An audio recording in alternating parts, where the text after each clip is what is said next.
할렐루야. 하나님의 크신 은혜가 여러분에게 함께하기를 주님의 이름으로 축복합니다. 우리 옆에 있는 분하고 인사할까요? 잘 나오셨습니다. 주님의 이름으로 축복합니다. 또 인사할까요? 기도 응답 받으세요. 감사합니다.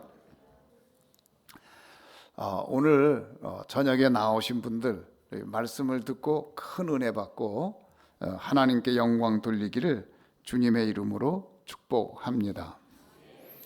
오늘은 우리가 믿음의 조상이라고 하는 아브라함의 이야기를 말씀을 통해서 살펴보고자 합니다. 아브라함의 이야기는 특별히 중요한데요. 왜 그런가요? 제가 문화 콘텐츠 학과를 건국대학에 만들었어요. 그래서 문화 콘텐츠 학과를 만들고서 우리가 하는 사업 가운데 하나가 뭐냐면 원형 콘텐츠를 만드는 작업이에요.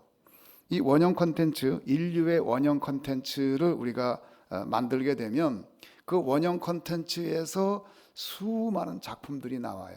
그래서 거기서 응용을 해서 많은 것들이 나오는데 그 원형 콘텐츠 작업을 하다가 제가 생각한 게 뭐냐면 그렇다고 그러면 신앙의 원형 콘텐츠는 무엇일까? 그러면서 모든 사람들이 하나님을 알지 못할 때에 최초로 하나님을 믿은 사람들의 삶은 어떠했을까?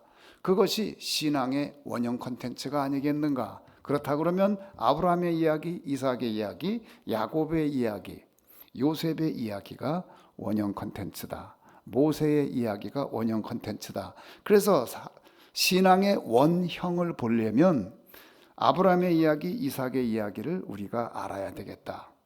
그래서 그 원형 콘텐츠에 대한 작업을 시작하면서 성경을 면밀하고 자세하게 읽기 시작했어요. 근데 그 중에 오늘 아브라함의 이야기를 보는데요.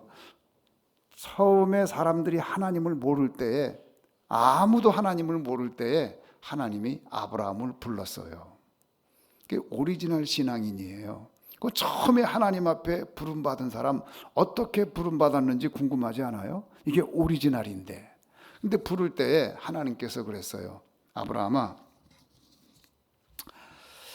너는 너의 고향, 너의 친척, 아버지 집을 떠나 내가 내게 보여줄 땅으로 가라. 명령을 했어요. 그래서 신앙의 원형 콘텐츠는 뭐냐? 익숙한 것을 떠나서 익숙하지 않은 곳으로 가는 게 신앙의 원형이에요. 여러분, 우리에게 안전을 주고 우리에게 힘을 주는 게 뭐예요? 고향이에요. 친척이에요. 아버지예요. 우리는 고향을 믿고 친척을 믿고 아버지를 믿고 살아요. 거기서 모든 삶의 근원이 나오는 거예요. 그런데 그것을 부인한 거예요. 그걸 떠나라는 거예요. 여러분 어때요? 여러분은 여러분의 고향과 여러분의 친척과 여러분의 아버지를 믿고 살지 않나요? 그런데 처음에 하나님께서 아브라함을 불렀을 때 그거 믿고 사는 거 아니다. 네가 이때까지는 네 고향을 믿고 살았고, 네가 이때까지는 네 친척을 믿고 살았고, 네가 이때까지는 네 아버지를 믿고 살았을지 모르지만 아니다. 너 그거 믿고 사는 거 아니다. 이제 내가 너에게 말하는데 너는 내가 지시할 땅으로 가라. 어딘지도 몰라요. 그곳으로 가라는 거예요. 자, 그러면 여러분은 지금 어떻게 살고 있어요? 여러분은 고향, 친척, 아버지 집을 진짜로 떠났나요? 여러분은 그런 신앙생활 하고 있나요? 네가 믿고 있는 모든 것을 포기하라는 거예요. 너 아버지도 포기하고 너의 친척도 포기하고 너의 집을 포기하고 너의 고향을 포기하라는 거예요. 그리고 이제는 내가 지시하는 땅으로 가라. 그럴 때에 순종한 사람, 그 사람을 가리켜 우리는 믿음의 사람이라고 부르는 거예요. 만약에 우리가 신앙생활 하면서 아직도 여전히 아버지 집을 떠나지 못하고 친척 집을 떠나지 못하고 내가 이 고향에서 어떻게 살았는데 내가 내 아버지 집에서 어떻게 살았는데 그것을 가지고 나의 권위로 삼아서 그것으로 갑질을 하고 그렇게 산다고 하면 나는 신앙인이 아니에요. 그걸 떠났을 때에 비로소 신앙인이 되는 거예요. 그것을 비로소 포기했을 때에, 아버지 집을 포기하고 고향을 포기하고 친척을 포기했을 때 비로소 신앙인이 되는 건데, 사람들이 포기하지 않아요. 어느 누구도 포기하지 않고 하나님의 명령을 순종하는 사람이 없었어요. 그런데 그 중에 한 사람, 아브라함이 믿음을 가지고 아버지 집을 떠나고 친척을 떠나고 하나님이 지시할 땅으로 간 줄로 믿으시기를 주님의 이름으로 축복합니다. 그것이 신앙의 시작이고 그것이 신앙의 여정이에요. 제가 중학교에 들어갔습니다. 저는 2대 독자예요. 중학교에 들어갔는데 소위 말해서 명문중학교를 들어갔어요. 그래서 중학교에 들어갔더니 이제 제사를 드리는데 아버지가 저한테 말하기를, 야, 지방을 써라. 그 한문을 잘 모를 때인데, 그래서 이제 지방을 썼습니다.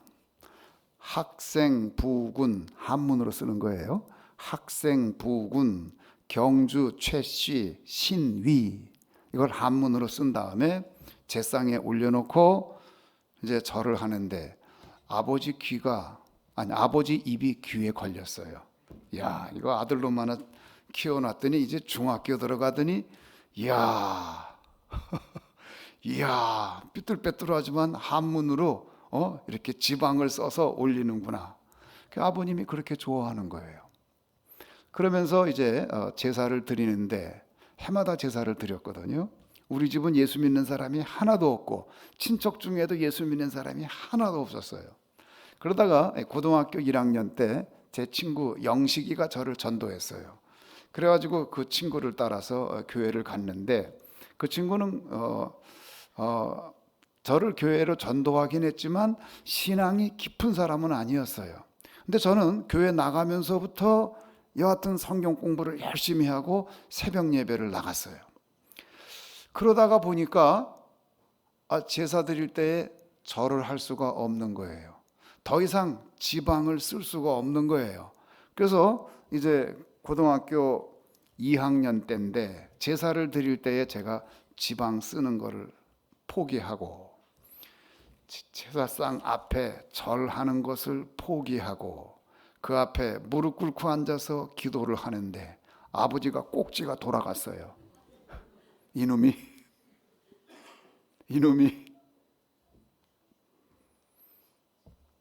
교회 다니지 말아라. 절대로 너 교회 가면 안 된다. 교회를 못 다니게 했어요. 이때까지는 나는 아버지를 믿고 살았고 우리 집을 믿고 살았고 그렇게 살았는데, 제가 경주 최씨 33대 손인데 우리 집에 족보가 있고 아버지는 족보를 굉장히 중요하게 생각하는데 최치원으로부터 시작해서 족보가 쭉 있거든요. 이름이 할아버지 이름들도 있고. 족보를 포기했어요. 제사 드리는 것을 포기했어요. 그때부터 갈등이 시작됐습니다. 아버지하고 저하고 사이에 갈등이 시작됐어요. 이제는 족보를 믿지 않고 아버지를 믿지 않고 집을 믿지 않고 하나님을 믿고 하나님을 믿는 길로 나가기 시작했습니다. 고등학교 2학년이 됐는데 그때 홍순영 전도사님께서, 지금 신덕교회 원로 목사님이신데 그분이 영어 성경을 가르쳤어요. 얼마나 이 성경이 재미있는지 예수님의 비유만 따로 모아서 가르치는데, 그때 예수님의 비유를 내가 너무 좋아서 다 외워버렸어요. 그때 외운 걸 지금도 외워요. On that day, the kingdom of heaven will be like 10 girls who took their oil lamps to meet the bridegroom. 그날의 천국은 마치 10처녀가 등불을 들고 신랑을 맞으러 나간 10처녀와 같으리니. 그 성경을 그냥 비유를 막 영어로 배웠어요. Jesus, son of David, give mercy on me, give mercy on me. 다윗의 아들 예수여, 나를 불쌍히 여기소서, 나를 불쌍히 여기소서. 영어 성경을 읽는데 저는 한글 성경을 읽기 전에 영어 성경을 먼저 읽었어요. 근데 그때 보니까 그 전도사님이 국제대학교 영문과 대학원에 다녔는데 그분이 배우던 걸 저한테 가르친 것 같아요. 그래서 워즈워드의 시도 배우고 롱펠로우의 시도 배우고 브라우닝의 시도 영시를 그때 배웠어요. 고2 때. 근데 너무너무 재밌는 거예요. 그러면서 그분에게 성경을 잘 배워가지고 말씀이 은혜가 되고 말씀이 은혜가 되고 말씀이 은혜가 되는데 이제 새로운 인생이 시작된 거예요. 이제는 나는 아버지 집을 떠났고 그리고 본토 친척 아버지 집을 떠난 거예요. 이제는 새로운 영역의 삶을 살게 됐어요. 그러다가 고등학교 2학년 때 제가 고등부 회장이 되고 이제 그때는 학습을 받았어요. 학습받고 세례받고 고등부 회장이 되고 열심히 이제 충성하다가 신학교를 가니까 아버님의 꼭지가 더 돌았어요. 신학교를 갔는데 우리 아버님 친구분들 중에 예수 믿는 사람이 없으니까 아버님에게 말하기를 최 선생은 똑똑한 아들 뒀다고 생각했는데 예수 귀신 믿어가지고 아주 망해버렸다고. 우리 아버님이 술을 좋아하셔가지고 그냥 술을 마시고 그랬어요. 근데 저는 더 이상 집에 있을 수가 없었어요. 아버지하고 갈등이 심해서 집을 나왔습니다. 신학교 가서 집을 나온 다음에 그때부터 이제 알바를 하면서 신학교를 다녔어요.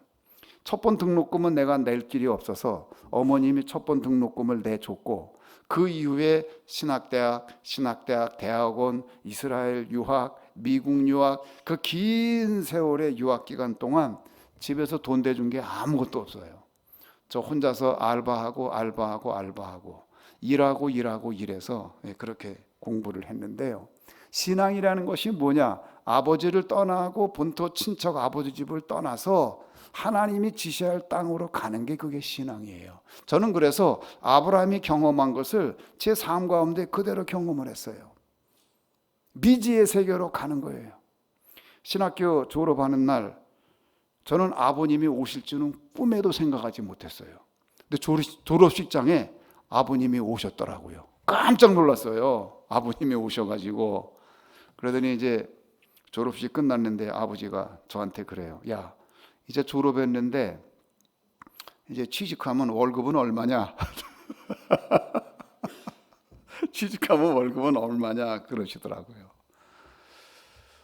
그래가지고 제가 졸업하자마자 저는 전도하고 싶어서 참 전도 많이 했어요. 집집마다 다니면서 문 두드리고 축호 전도해서 그때 이제 십자군 전도대 하면서 세워졌던 교회가 인천 성암교회. 그때 오리집을 짓고 교회 시작했는데 그 교회가 지금 부흥해가지고 얼마나 커요.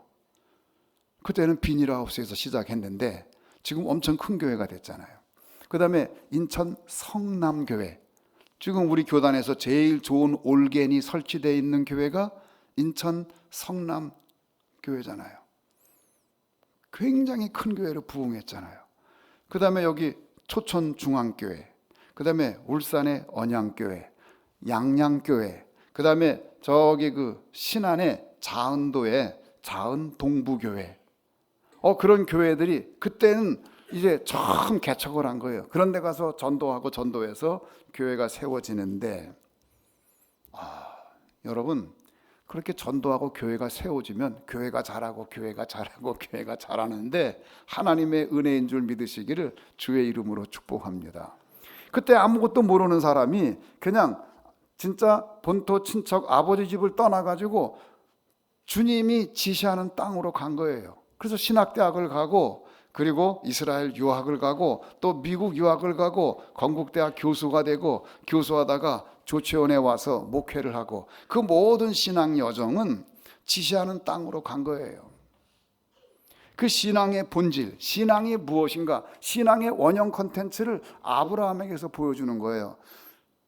본토 친척 아비집을 떠나 내가 지시할 땅으로 가라. 그리하면 그 다음에 오는 축복이 있는데 그게 12장 2절 말씀이에요. 창세기 12장 2절 내가 너로 큰 민족을 이루고 내게 복을 주어 내 이름을 창대하게 하리니 너는 복이 될지라. 저는 제 인생이 복이라고 믿어요. 가는 곳마다 복음을 전했고 가는 곳마다 교회가 세워졌고 가는 곳마다 부흥을 경험했고 조치원 교회에서도 부흥을 경험하고 할렐루야. 누가 한 일이에요? 하나님이 하신 일이에요. 최명덕이 했어요? 아니에요. 우리 교회에 가면은 해마다 이제 표가 바뀌는데 제가 부임해 가지고 지금까지 바뀌지 않는 표가 하나 있어요. 금년에는 이제 우리 교회가 100주년이기 때문에 100년의 기쁨, 함께하는 역사, 그게 금년의 표인데 처음 부임해서 제가 표를 하나 걸었어요. 지금까지 그 표는 그대로예요. 그 표가 뭐냐? 우리들의 이야기는 예수님의 이야기입니다. 그게 우리 교회 표예요. 무슨 얘기냐? 목사님도 자기 이야기를 쓰지 않고 하나님의 이야기를 쓰고, 장로님도 자기 이야기를 쓰지 않고 예수님의 이야기를 쓰고, 목사님도 예수님의 이야기, 장로님도 예수님의 이야기를 쓰고, 권사님도 자기 이야기를 쓰는 게 아니라 예수님의 이야기를 쓰고, 집사님도 자기 이야기를 쓰는 것이 아니라 예수님의 이야기를 써서 우리 모두의 이야기가, 우리들의 이야기가 예수님의 이야기가 되는 것, 그것이 제 목회 비전이에요. 그래서 저는 목회하면서 제 이야기를 안 써요. 최명덕의 이야기를 쓰는 순간 저는 실패자예요. 왜? 예수님의 이야기를 써야지. 자기 이야기를 쓰면 돼요? 그런데 실패자들이 많아요. 어떻게 해서? 자기 이야기를 써서. 기도원도 처음에는 하나님의 이야기를 쓰다가 나중에 자기 이야기를 쓰더라고요. 그래서 기도원이 나중에 실패자가 되고 말잖아요. 사울도 처음에는 하나님의 이야기를 쓰다가 나중에 갑자기 자기 이야기를 쓰더라고요. 목사님들 중에 많은 분들이 목회를 잘하다가 은퇴할 쯤 돼서 자기 이야기를 쓰더라고요. 그래가지고 아주 교회가 갈등 가운데 빠지고 불미스러운 일이 생기고, 장로님들 가운데도 처음에 장로님 되실 때는 하나님의 이야기, 예수님의 이야기를 쓰다가 어느 날 갑자기 자기 이야기를 쓰고자 자기 이야기가 통하지 않으니까 목사님하고 갈등이 생기고 교인들하고 갈등이 생기고 어떻게 하든지 자기 이야기를 관철시키려고 하다 보니까 교회가 어려운 가운데 빠져요. 우리들의 이야기는 예수님의 이야기입니다. 그것이 우리 조치원 교회의 표예요. 변하지 않는 표. 지금 아브라함의 이야기는 어떤 이야기냐? 아브라함의 이야기는 하나님의 이야기예요. 그땐 예수님이 오시기 전이니까. 그래서 아브라함의 이야기는 아브라함의 이야기일 뿐 아니라 하나님의 이야기예요. 신앙이라는 것은 뭐냐면은 자기 인생에 하나님의 이야기를 담아내는 사람이 그게 신앙인이에요. 그러려면 어떻게 되느냐? 포기할 것이 있어요. 뭘 포기하느냐? 자기를 포기할 뿐 아니라 자기가 가지고 있는 배경까지 다 포기하는 거예요. 아버지도 포기하고 본토 친척 아버지 집을 포기하고 고향을 포기하고 그 모든 것을 포기하고 오직 하나님만을 얻는 인생 여정, 그것이 바로 신앙인의 길이에요. 하나님께서 아브라함에게 그 명령을 했는데 아브라함이 순종했나요? 안 했나요? 했어요. 무엇으로? 믿음으로. 믿음으로 할 때 아브라함이 복이 된 것을 알 수 있어요. 그 다음에 3절에 보면은 히브리어 원문에 보면 제일 처음에 동사가 나와요. 갔고 아브라함이 간 거예요. 여러분, 100명의 사람이 행동하는 세 사람을 쫓아가는 거예요. 신앙은 행동이에요. 자, 이제 여기 이제 목사님이 앉아 계세요. 내가 PD야, 영화를 찍는데 내가 이제 목사님한테 액션 하고 이제 큐 사인을 줬어요. 그래서 사람들이 영화 찍는다 그러니까 다 와서 구경을 해. 이제 막 이거 대단하다, 우리 목사님 영화에 나온다. 액션 했는데 목사님이 가만히 앉아 있어요. 그래서 아무것도 안 해. 그러니까 사람들이 5분 지나니까 이거 뭐야, 이거 뭐야, 이거 뭐야. 그러더니 에이 재미없네. 그리고 나가. 나중에 사모님만 남아. 액션이 없으면 이야기가 없는 거예요. 아브라함은 액션을 취했어요. 갔어요.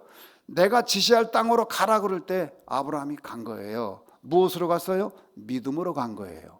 하나님의 말씀을 믿음으로 자기가 이때까지 믿었던 것 그거 포기하고 이제 하나님을 믿고 떠난 것을 알 수 있습니다. 그러면서 하나님이 약속을 주셨는데 그렇게 하면 내가 너로 큰 민족을 이루고 내게 복을 주어 내 이름을 창대하게 하리니 너는 복이 될지라. 따라합시다. 나는 복동이다. 하나님 믿으면 나는 복동이에요. 여러분의 과거가 어땠건 상관이 없어. 여러분이 결손 과정에서 자랐건, 여러분이 가난한 집에서 자랐건, 여러분에게 아픈 쓰라린 과거가 있건 없건 그것과 상관없이 하나님을 만나면 복동이가 되는 줄 믿으시기를 주님의 이름으로 축복합니다. 자, 따라합시다. 나는 복동이다. 이제 복동이가 된 거예요. 어떻게 해서 하나님을 믿고 그 여정을 따라 나갈 때 나는 복동이가 된 거예요. 이제 내가 사는 삶 가운데 내가 경험할 모든 것들은 다 복이에요. 할렐루야. 얼마나 좋아요. 얼마나 좋아. 그래서 아브라함이 그 여정을 가게 되는데 너로 큰 민족을 이루겠다고 약속했는데, 그래서 하나님께서 그 약속을 성취해야 되는데 아브라함이 믿음을 가지고 갔는데 보니까 현실은 그렇지 않아요. 복이 있다고 해서 갔는데 가보니까 간 곳에 가뭄이 있고 그곳에서 살 수가 없어갖고 이집트까지 또 도망을 가게 되고, 그 실제적인 삶은 너무 힘든 거예요. 나는 믿음으로 나갔는데 믿음의 그 꿈, 소망하고 현실하고 너무 차이가 나서 그 간격이 너무 크니까 너무 괴로운 거예요. 그래도 포기하지 않고 그 소망을 포기하지 않고 끝까지 간직하는 것, 그것이 믿음인 줄 믿으시기를 주님의 이름으로 축복합니다. 자, 그런데 큰 민족을 이루려면 어떻게 해야 돼요? 자식이 있어야 큰 민족을 이루잖아요. 그런데 자식이 없네. 자식이 없어요. 기다리고 기다려도 아들이 안 나와요. 그래서 그 이야기 다 하려면 오늘 밤새야 되니까 쫙 줄여가지고 몇 살의 아들을 얻었다고요? 몇 살에? 네, 100살의 아들을 얻었어요. 그러니 그 아들이 얼마나 소중하고 그 아들이 얼마나 귀합니까? 그 아들의 이름이 뭐냐? 따라합시다. 이츠학. 히브리어로 이츠학이라고 그래요. 우리말로 이삭이라고 번역했는데 히브리어로 웃음이라는 뜻입니다. 그래서 그 아이를 부를 때마다 웃음아, 웃음아, 웃음아 그렇게 불렀어요. 그 아들을 볼 때마다 얼마나 좋은지, 진짜 인생의 웃음이 된 거예요. 웃음아 부를 때 아브라함의 입이 귀에 걸려요. 웃음아 부를 때 사라의 입이 귀에 걸려요. 하나님이 나를 웃게 하셨구나. 그 이삭이 얼마나 소중한지. 그래가지고 100세의 그 아들을 얻은 다음에 그 집안의 기도가 응답이 되었고, 그 오랜 세월 그 아들을 얻지 못해서 참 의심도 있었고 여러 가지 힘든 일이 있었지만은 결국은 응답이 돼서 그 집안에 평화가 왔어요. 할렐루야. 얼마나 좋아요. 그게 너무너무 좋은데 하루는 하나님이 아브라함을 부릅니다. 아브라함아, 내 아들 이삭을 모리아 산에 가서 번제로 바쳐라. 아브라함이 깜짝 놀랐어요. 아니, 어떤 아들인데, 눈에 넣어도 아깝지 않은 그 아들인데 그 아들을 번제로 드리라고요? 번제는 뭐예요? 불에 태워서 드리는 것이 번제예요. 불에 살라가지고 드리는 게 번제인데 내 아들 이삭을 번제로 드려라 라는 음성을 하나님으로부터 듣습니다. 여러분 같으면 어떻게 했겠어요? 여러분 같으면 어떻게 했겠어요? 그 다음날 일찍 아브라함이 아들 이삭을 데리고 자, 제사 드리러 가자. 그리고 모리아로 떠납니다. 저는 성경에는 나와 있지 않지만 성경을 제가 자세히 읽어보니까 그 내용이 안 나와요. 내 생각에 아브라함이 사라한테 얘기를 안 한 것 같아. 얘기했으면 사라가 보냈겠어요? 분명히 얘기를 안 했어. 그래가지고 이제 그 아들을 데리고 모리아 산으로 가는데 가다가 보니까 이삭이 질문을 해요. 아버지, 제사 드릴 때 쓸 땔감도 있고 다 준비가 됐는데 재물은 어디 있죠? 이놈아, 네가 재물이야, 네가. 그렇게 말했나요? 아니에요. 하나님이 준비하신다. 하나님이 준비하신다. 그리고서 이제 아브라함이 갑니다. 저는 이 말씀을 읽으면서 오랫동안 이 말씀 가지고 씨름을 했어요. 씨름을 하고 씨름을 했어요. 왜? 하나님이 주신 아들인데 그렇게 오랜 세월 기도하고 그리고 얻은 아들인데 왜 그 아들을 바치라고 그래요? 그게 이해가 돼요? 여러분 이해가 됩니까? 저는 이해가 안 되더라고요. 그리고 성경에 봐도 왜 바치렸다는 말이 없어요. 도무지 이해가 안 돼. 그래서 성경을 읽고 또 읽고 계속 읽었어요. 그러다가 제가 내린 결론이 있어요. 그게 뭐냐? 그래서 하나님이 아들 이삭을 바치라고 그랬구나. 그래서 그랬구나. 그게 뭘까요? 어느덧 기도의 응답인 이삭이 아브라함의 우상이 된 거예요. 이제 하나님보다 이삭이 더 귀한 존재가 된 거예요. 그래서 이 이삭이 신주단지처럼 된 거예요.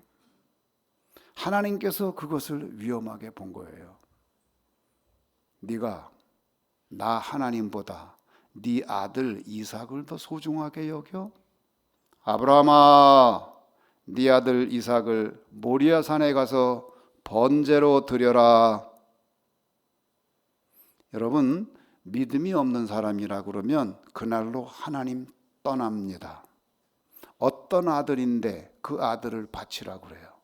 근데 아브라함은 그 다음날 일찍 아들을 데리고 모리아 산으로 갑니다. 아브라함에게 참 어려운 마음이 있었을 거예요. 성경에서는 표현을 안 하는데 그날 3일 길을 걸어서 모리아 산에 가서 그 집 예루살렘입니다. 제가 거기 여러 번 갔는데 그곳에 가서 지금 아랍 사람들의 신전이 있는데요. 거기에 가서 이제 이삭을 바칩니다. 그런데 아버지가 이삭을 묶어가지고 제단 위에 올려놓는 거예요. 이삭이 이상했어요. 아버지가 날 죽이려나? 내가 도망가 버릴까? 근데 이삭은 끝까지 도망가지 않았어요. 설마 아버지가 나한테 그러는데 아니 아브라함이 칼을 가지고 이삭을 번제로 드리려고 높이 칼을 들었는데 아브라함아 내 아들 이삭에게 손을 대지 마라. 음성이 들리는 거예요. 그리고 옆에 보니까 숫 양이 뿔이 숯불에 걸려가지고 예비되어 있었더라.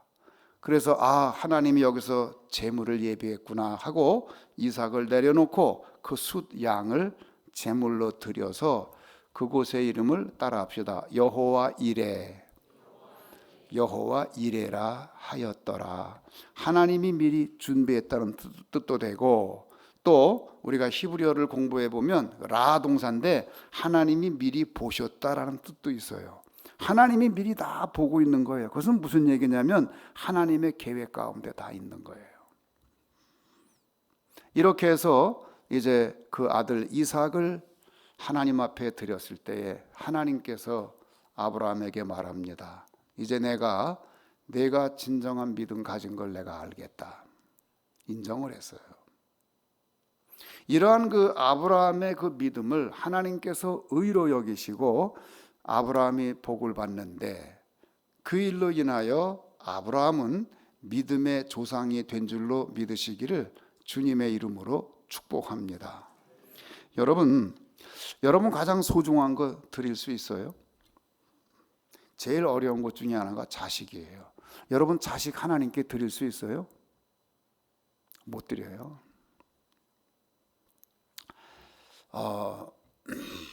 저희 아들이 미국에서 자랐어요. 그런데 미국에서 자랄 때 얘네들이 힘든 일을 하면 못하게 하고, 야, 니들은 걱정하지 말고 공부만 해. 공부만 하면 돼. 지금 사는 거는 어때요? 그런 거 걱정하지 말라니까. 그런 건 엄마 아빠가 다 알아서 하니까 너네들은 공부해. 공부만 하면 되는 거야. 이래가지고 자식을 다 망쳐놓는 거예요. LA에 폭동이 일어났어요. LA에 폭동이 일어났을 때에 한국 사람들 상가가 많이 불에 탔어요. 그런 다음에 이제 방송에서 토론이 붙었는데 그 자녀들이 방송에 나와서 이야기하는데 한국 자녀들은 나와서 할 말이 없는 거예요. 왜? 아버지가 무슨 일을 하는지 몰라요.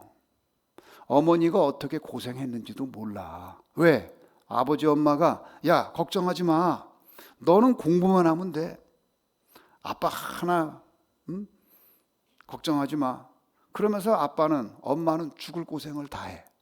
진짜 눈물 흘리면서 자기 쓸 거 안 쓰면서 애한테는 좋은 옷을 입히고 애한테 좋은 대학을 보내서 그 비싼 학비를 다 대주면서 그러다가 LA 폭동이 일어나서 상점들이 다 불에 타버렸는데 그 아들놈들이 그 딸놈들이 그 방송에 나가서 다른 민족의 자녀들은 아버지 엄마를 변호하는데 얘네들은 변호할지를 몰라. 왜?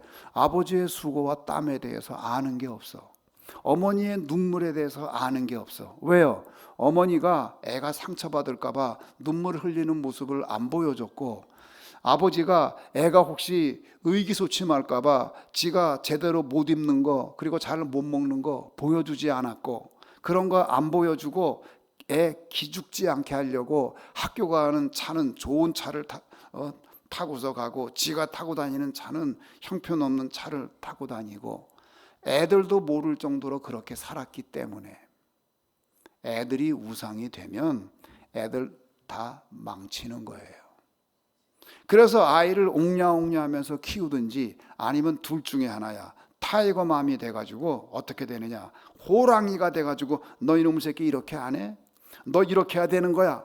너 엄마가 어떻게 해서 너를 키웠는데 이놈아, 네가 공부를 안 해? 이놈아 공부해. 그리고 너 어떻게 하든지 너 러스쿨 가야지. 그래서 네가 이놈아 변호사가 돼야지. 너 어떻게 하든지 메디컬 스쿨 가가지고 너 의사가 돼야지.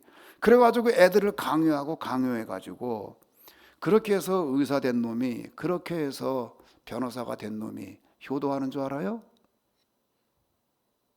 그렇게 우상으로 키운 자식들이 효도 안 해요. 배신 때려요, 배신 때려. 이삭이 그 꼴 난 거예요. 하나님께서 그것을 볼 때에 안 되겠다. 이거는 아주 심각한 문제다. 아브라함이 이제 타락했구나. 저 아브라함이 자기 아들밖에 모르는구나. 큰일 났구나. 저 아들이 우상이 됐구나. 내 아들 이삭을 모리아 산에 번제로 드려라. 명령을 한 거예요. 그럴 때 비로소 그 아들을 번제로 드리게 되는데 그 이후에 무슨 일이 생겼느냐? 아버지가 아버지 됐고 아들이 아들 된 거예요. 왜? 더 이상 아들이 우상이 아니에요. 여러분이 자식을 옹냐옹냐하고 자식을 최고로 키우면은 망하는 지름길이고 그 아들을, 그 딸을 아주 망가뜨리는 지름길이에요. 그냥 놔둬요. 하나님이 돌보신다니까. 걔네들 하고 싶은 거 하게 놔두라고요. 왜 엄마 아빠가 그렇게 참견을 하고, 왜 그렇게 엄마 아빠가 과잉 보호를 하고, 왜 그렇게 엄마 아빠가 걔들 그냥 가는 길을 그냥 마음대로 하려고 그래요. 제 딸이 대학을 졸업했습니다. 고등학교를 졸업했어요. 고등학교를 졸업하면서 얘가 뭐라 그러냐면, 아빠, 저는 러스쿨에 갈래요. 그러려면 대학에서 이걸 전공하면 좋아요. 그러면서 government라는 걸 전공하더라고요. 그래서 이제 government를 이제 전공을 하고, 그 다음에 이제 졸업할 때쯤 돼서 이제 3학년, 4학년 때 그 변호사 그 러스쿨 가려면 보는 시험이 있어요. LSAT인가 뭐 그런 게 있어요. 그걸 봤는데 점수가 아주 높게 나왔어요. 그리고 이제 점수가 높게 나와서 이제 러스쿨 가면 되는 거예요. 그래서 이제 저도 그렇고 제 아내도 그렇고 이놈이 이제 러스쿨 갈래나 보다. 그래서 이제 기분이 좋았어요. 그러더니 하루는 저한테 아빠 왜? 그랬더니 저 1년만 러스쿨 안 가고 제가 하고 싶은 거 있는데요. 허락해 주세요. 그게 뭐냐 그랬더니 저기 뉴욕에 가서 패션 쪽 일을 하고 싶어요. 그래요. 아니 네가 그쪽 전공도 안 했는데 거기 가서 저 취직하고 싶어요. 그래서 그게 무슨 얘기냐? 1년만이에요. 그래? 그럼 네가 하고 싶은 거 해야지. 근데 알고 봤더니 얘가 부모님이 러스쿨 가는 거를 좋아할 것 같다 생각해가지고 그쪽으로 했지만 자기는 다른 걸 하고 싶은 거예요. 그러더니 하는 얘기가 뭐냐면 아빠 그런데 뉴욕이 돈이 많이 들어요. 1년 생활비 대주세요. 그놈의 새끼 돈이 얼마나 많이 들었는지 몰라요. 왜 그런지 알아요? 이 패션 쪽에서 일하는 애들이 열정 페이라고 그래가지고 대학을 졸업했는데도 월급을 하나도 안 줘요. 여러분 그 악마는 프라다를 입는다 영화 혹시 보셨어요? 그 영화에 보면은 막 옷 들고 막 맨하탄 거리를 막 뛰어다니고 무대 뒤에서 모델들이 옷 입을 때 막 갈아입히고 그러면서 돈 하나도 못 받고 일하는 사람 있잖아요. 그거를 우리 딸아이가 한 거예요. 그래서 거기서 이제 일을 이제 열심히 하니까 거기서 이제 1년 동안 이제 계약을 하고 하는데 월급을 하나도 안 주고 밥도 지 돈으로 사 먹고 그럼 그 돈이 다 어디서 나와요? 저한테서 나오잖아. 교수해가지고 요만큼 받아갖고 그러는데 이제 끝날 때쯤 되니까 그쪽에서 막 뭐라 그러냐면 우리 사람 안 뽑는다고 그러더니 냉혹하게 잘라버리더라고. 그래서 이제 거기서 잘린 다음에 나중에 보니까 딴 사람 채용했더라고. 사회에서 배신을 때리잖아요. 그래가지고 걔가 이제 그 뉴욕에 그 유명한 그 백화점이 있어요. 메이시스라는 백화점. 거기에 이제 취직을 해서 거기서 온라인으로 이제 의류 이렇게 팔고 그러는 거라서 이제 이태리를 자주 왔다 갔다 하면서 이제 직물도 이제 선택하고 옷 만들고 뭐 이런 그런 일을 했어요. 그러니까 지가 원하는 걸 하다 보니까 변호사는 물 건너갔지. 러스쿨은 못 갔어요. 자, 그러면 그 러스쿨을 꼭 가야 되는 거냐? 아니에요. 지가 하고 싶은 거 하고 살면 행복한 거예요. 그 아이 지금 러스쿨 못 갔는데 행복하게 살고 있어요. 할렐루야. 그냥 놔둬요. 꼭 부자 안 되면 어떻고, 꼭 변호사 안 되면 어떻고, 꼭 의사가 안 되면 어때요? 그냥 냅두라고요. 그냥 놔둬요. 방목을 하세요. 지가 하고 싶은 거 하는 게 제일 행복한 거예요. 여러분, 미국에서 제가 유대인에 대한 교육을 이제 건국대학에서 Jews in America 그 과목을 제가 강의를 오랫동안 했어요. 영어 강의를 했는데 미국 유대인에 대한 강의를 오랫동안 했어요. 근데 미국 유대인들에 대한 연구를 하면 재밌는 사실이 있어요. 그게 뭐냐면 유대인 중에 의사, 변호사가 굉장히 많이 나왔어요. 그런데 유대인 중에 가장 많은 사람이 정신병에 걸렸어요. 왜? 부모님들의 그 바람대로 하지 못하니까 얘네들이 다 이게 멘탈 디스오더가 생겨가지고서 어려운 가운데 빠져가지고 고생한 애들이 그렇게 많은 거예요. 그게 다 부작용이죠. 부모님이 재단하는 대로 사는 거예요. 자녀가 부모님의 우상이 되면 안 돼요. 여러분의 자녀 하나님이 키우는 줄 믿으시기를 주님의 이름으로 축복합니다. 아브라함이 죽었어요. 아브라함이 죽었더니 그곳에 있는 아비멜렉이라는 왕이 이삭을 찾아왔습니다. 말합니다. 야, 내가 네 아버지 아브라함은 알겠는데 너는 누군지 모르겠다. 여기 우리 땅인데 여기서 너 나가라. 명령을 했어요. 그래서 이삭이 어쩔 수 없이 그곳을 떠나서 그랄 골짜기로 피신해 갑니다. 이때까지 내가 살았던 땅에서 쫓겨난 거예요. 그러니까 이삭이 만만해 보였던 거죠. 아버지 아브라함은 출중한 사람이거든요. 그곳에 가가지고 이제 거기서 또 목축을 하는데 거기서 이제 땅을 파고 이제 우물을 만들고 그러고 살아요.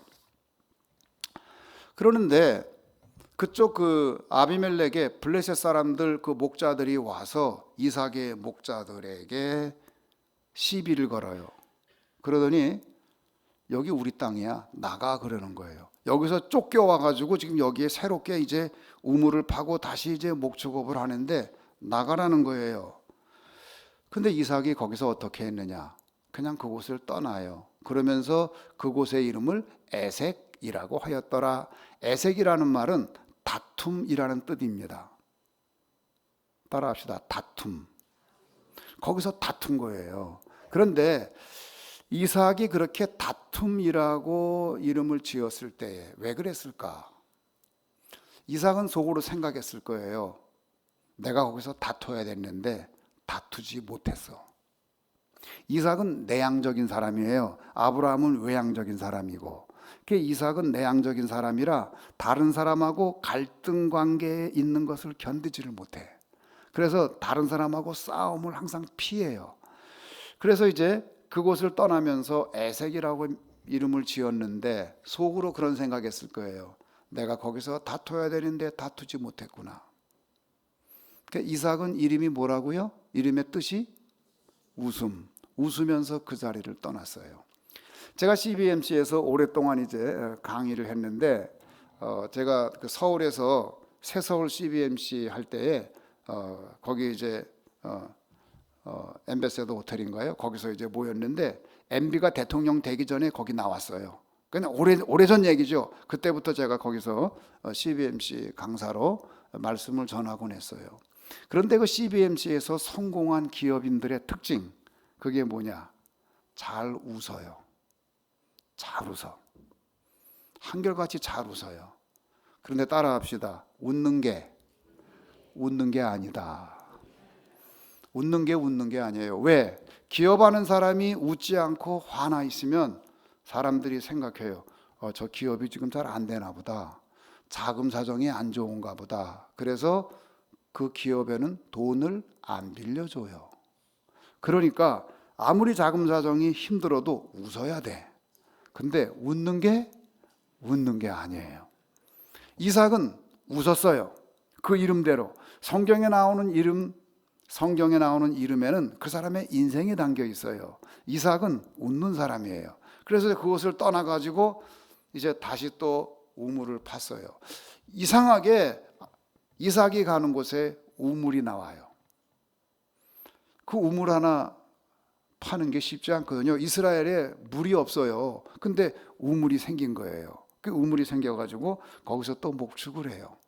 우물이 몇 개냐가 그 사람의 부의 척도입니다. 왜? 우물이 많으면 거기서 많은 목축을 할 수 있으니까 부자가 되는 거죠.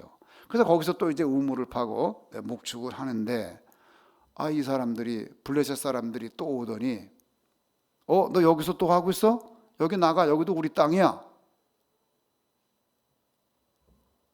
그래가지고 할 수 없이 거기서 또 이삭이 떠나는 거예요.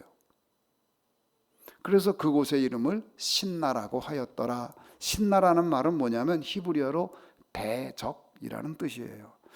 그냥 떠나면 떠나지 왜 굳이 거기다 이름을 짓고 떠났을까요? 저는 그렇게 생각해요. 속으로 생각한 거예요. 내가 그때 대적했어야 되는데 대적을 못한 거예요. 그리고 떠난 거예요. 그런데 말이죠, 저는 여기에서 큰 기적이 있다고 봐요. 그 기적이 뭐냐? 이삭이 자살하지 않은 거. 여러분, 기업을 다 뺏겼어요.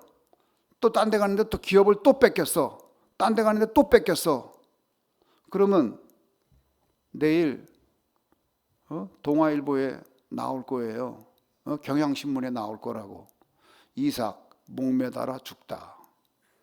비관해서 목매달아 죽을 텐데, 이상하게 이삭은 가서 우물을 또 파고 우물을 또 파고 우물을 또 파요. 저는 이게 기적이라고 봐요. 만약에 아브라함이 그런 일을 당했다 그러면 어떻게 했을까요? 아브라함이 그런 일을 당했다 그러면 밤중에 야습을 해서 상대방 진영으로 쳐들어가서 그들을 다 깨부시고 우물을 다시 찾아올 뿐 아니라 그 사람들이 가지고 있는 재산까지 약탈해 옵니다. 아브라함이라면 그렇게 문제를 해결하는데 이삭은 그런 능력이 없어요. 만약에 야곱이 그런 일을 당했다면 어떻게 했을까요? 우물을 한 개 뺏긴 후에 속여가지고 두 개를 뺏어와.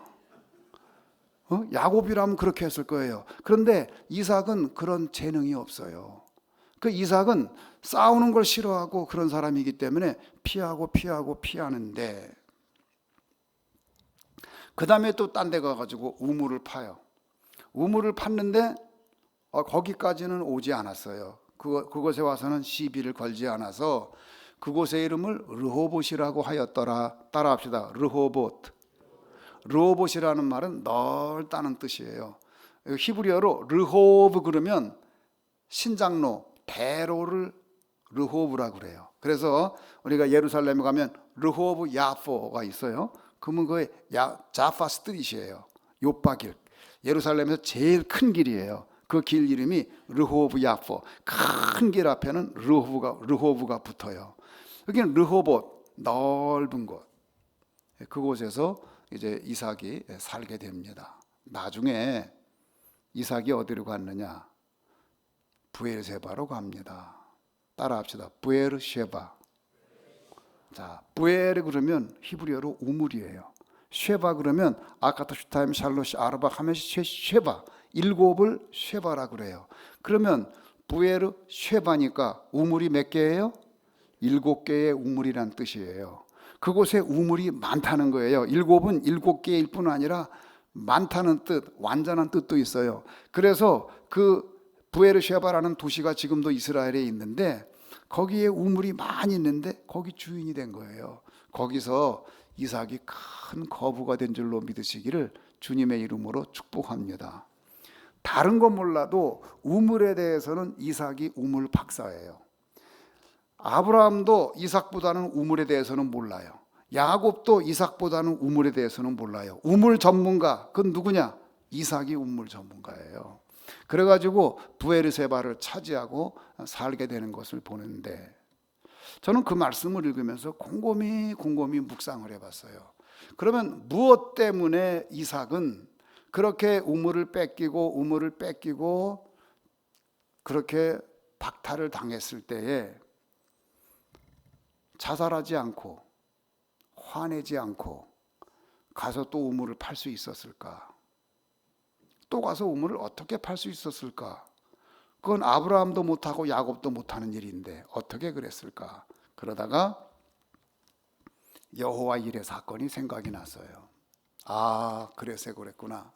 이삭이 10대일 때에 아버지 아브라함이 이삭아 가자 제사를 드리자.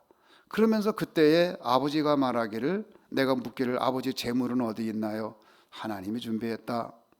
그래요? 그러더니 이삭을 묶어갖고 제물로 올려놓았을 때 그때 10대였던 이삭은 도망갈 수 있었어요. 도망가지 않고 끝까지 거기서 아버지에게 순종했는데 그때 진짜 죽는 줄 알았는데 아버지가 칼을 들을 때에 죽는 줄 알았는데 하나님께서 뿌리 달린 숫 양이 걸려가지고 거기 예비된 걸 보고 여호와 이레를 그때 깨닫고서 여호와 이레의 신앙을 체험한 이삭이 그 마음 가운데 끝까지 순종하면 하나님께서 준비한 게 있겠지.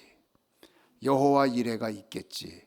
그 믿음이 이삭에게 있었던 줄로 믿으시기를 주님의 이름으로 축복합니다.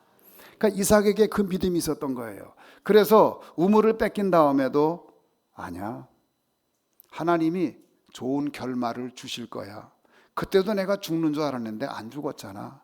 하나님이 좋은 결말을 주실 거고 하나님이 예비된 게 분명히 있을 거야. 그래서 그 믿음이 있기 때문에 또 가서 우물을 파는 거예요. 그걸 뺏긴 다음에 또 가서 우물을 파는 거예요. 할렐루야.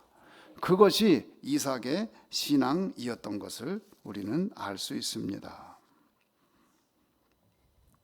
사랑하는 성도 여러분, 믿음이라는 게 뭐죠? 믿음은 자기를 내세우는 게 아니고 하나님을 내세우는 게 믿음이에요. 아브라함은 자기를 내세우지 않고 자기 아버지를 내세우지 않고 자기 본토 친척 아버지 집을 내세우지 않고 하나님이 주신 그 믿음으로 그 땅에 간 것을 알 수 있고, 이삭도 하나님이 주신 그 말씀을 믿고 여호와 이레의 신앙을 산 걸 알 수 있어요. 제가 이제 미국에서 공부가 이제 다 끝나가는데 한국에서 연락이 왔어요. 이스라엘에서 같이 공부했던 정호진 박사가 저한테 연락이 와서 팩스를 보냈어요. 건국대학에서 교수를 뽑는데 저기 목사님이 거기 딱 적합하니까 거기 한번 원서를 내보면 어떻겠습니까? 그래서 그러냐고. 그래가지고서 이제 건국대학에 이제 원서를 냈어요. 서류 전형이 이제 들어갔는데 서류가 뭘 그렇게 많은지. 서류 전형이 이제 끝났는데 저한테 연락이 온 거예요. 와서 면접을 하래요. 마지막 세 사람에 들어간 거예요. 여러분, 마지막 세 사람에 들어가는 게 하늘이 별따기거든요.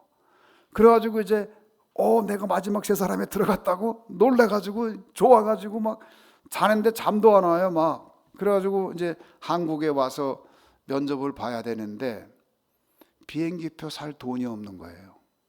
그래서 제가 어쩔 수 없이 제가 아는 장우영 장로님이라고 있는데 서울 물리대 나온 분인데 그분을 찾아갔어요. 장로님, 제가 한국에 가서 이제 면접을 봐야 되는데 비행기표 살 돈이 없네요. 장로님이 카드로 비행기표 사주면 제가 꼭 갚을게요. 그랬더니 장로님이 그래요? 그러더니 이제 비행기표를 끊어줬어요. 나중에 갚았습니다. 그래서 이제 비행기표를 이제 마련해 가지고 한국에 왔어요. 한국에 와가지고 면접을 이제 하러 갔는데 세 사람이에요. 한 사람은 내가 아는 사람이더라고. 히브리 대학에서 공부한 분이에요. 이스라엘에서 공부할 때 같이 알던 분이 한 분 왔고, 한 분은 모르는 분인데 영국에서 학위를 하고 온 분이에요. 저까지 세 사람이에요. 그 이제 대기실에 앉아 있는데 서로 조용해. 긴장이 돌고. 그래서 내가 누가 되건 간에 우리가 이 분야에서 같이 다 전문인인데 결국은 다 만나게 되고 일할 거니까 우리 누가 되든지 축하해 주십시다. 자, 우리 악수합시다. 그리고 이제 그렇게 이제 악수를 하고. 근데 제가 꼴찌예요. 면접 순서가. 왜? 가나다라 순으로 하니까 저는 최씨라 끝에 있는 거예요. 그래서 이제 면접장에 들어갔습니다. 들어갔는데 보니까 이사장님이 가운데 앉아 있고 교수님들이 아주 많이 앉아 있더라고요. 상당히 많은 분들이 삥 둘러 앉아 있어요. 그래서 거기 앉았는데 이사장님이 저에게 묻는 거예요. 상어 유석창 선생을 아십니까?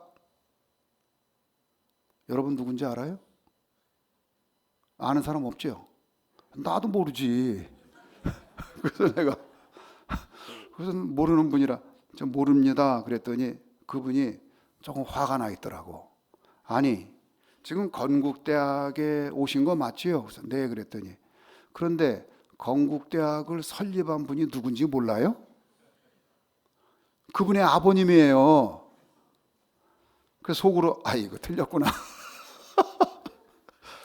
그러고 있는데 이분이 이렇게 서류를 보더니 목사예요.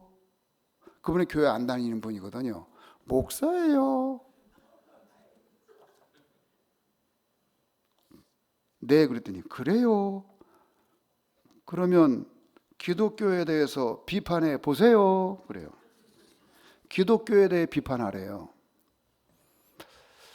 근데 기독교에 대해서 비판하라고 그러면 제가 좀 이성적인 사람이기 때문에 비판할 게 너무나 많아요. 비판하라고 그러면 뭐 착착착착 잘할 게 많아.